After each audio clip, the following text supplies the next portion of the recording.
Hello, welcome to Kenya Today TV. My name is Ojwang Odero. Is there a problem in President William Ruto's cabinet? Because yesterday, the head of state held a cabinet meeting in Kakamega, but one cabinet secretary was nowhere to be seen.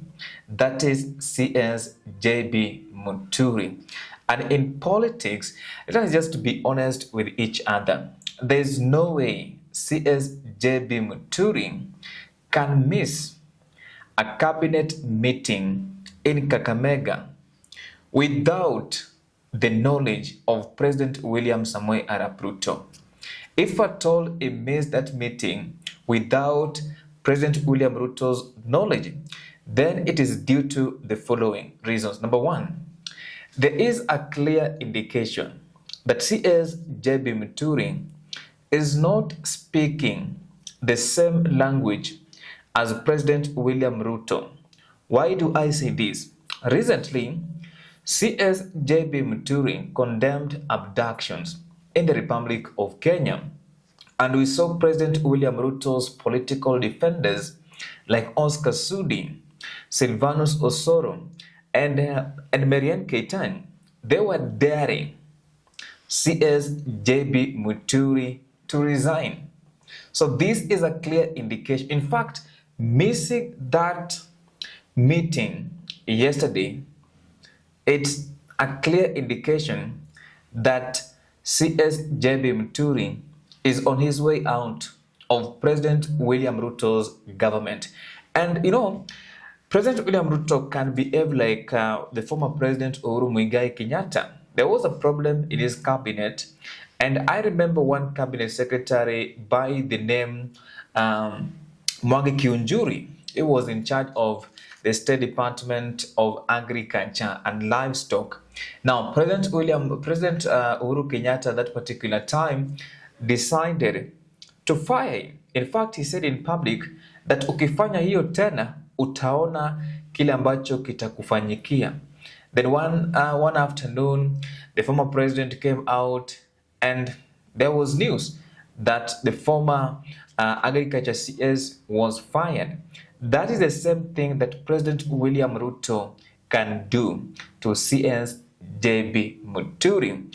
Another reason that could have informed is this issue. Maybe he was not invited because there is a rumor that is going on that he was not invited by the secretary to cabinet, that is Wanjau.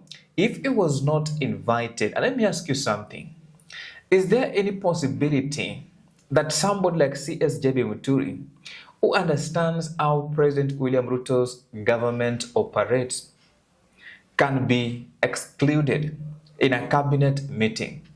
Is it true? No, this is politics. Let's just be honest with each other. This is politics. CS JB Muturi has realized this government is not heading anywhere, and maybe that is what he is doing.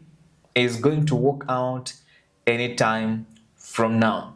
But how will this affect President William Ruto in 2027? Right now, before we get to how it would affect the head of state, right now let us understand that the ground is hostile. There is no part of this country that you can confidently say that the youth of this nation are happy with President William Samoei Arap Ruto. In 2022, President William Ruto promised that he came up with this beautiful narrative, hustlers versus dynasties. Then he created what was called the Hustler Nation, which was resonating with the youth of this nation, and therefore they had hope in President William Ruto's government. That hope is not there. They were told the Hustler Fund, it did not work. He said it will create more job opportunities. The youth of this nation, they don't have jobs. In fact, there's also a story which is going on right now that some youth were paid to attend his event in Shinyalu, where he was launching the last mile connectivity project, that the youth were paid about, not only the youth, but Kenyans, that are living in Shinyadu were paid about 500 Kenya shillings. That is an allegation to attend that particular event. And that clearly indicates that whatever the head of state promised them in 2022 is not taking place as they speak. And let me tell you, CS JB Muturi knows that that is not what he believes in.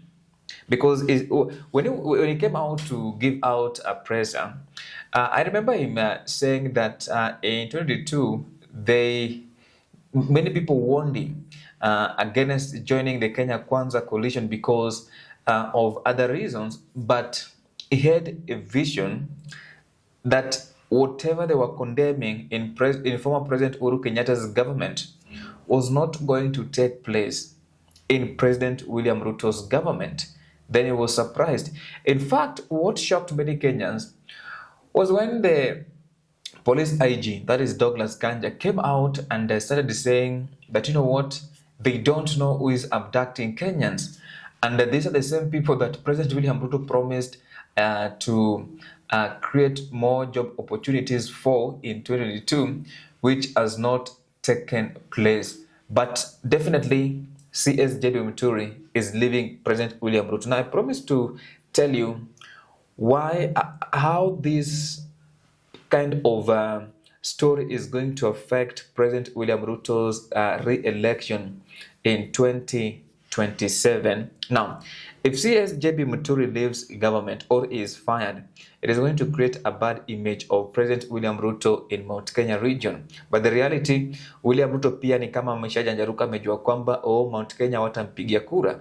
And you know, if these other people also, and remember Gen Z wako kila mahali, so it is going to paint a bad picture of President William Ruto, and therefore he can use that against President William Ruto in Mount Kenya region just to fight this government. Number two, he is also going to boost Rigathi Gachagua, because Rigathi Gachagua promised but last year before the end of January of 2025, and we are in January. It's about 8 days to the end, I think 9 days to the end of January, and we are waiting to see what Rigathi Gachagua is going to do. But remember, CS JB Muturi is also a leader in the country and has got his own political party. So maybe they can join forces together with the former Deputy President Rigathi Gachagua to make sure that President William Ruto's political life in the country is not good, because Mount Kenya naye hawatampigia kura. Anyway guys, that is just my opinion. You can let me know what you think in the comment section. Bye for now. I will see you in the next video.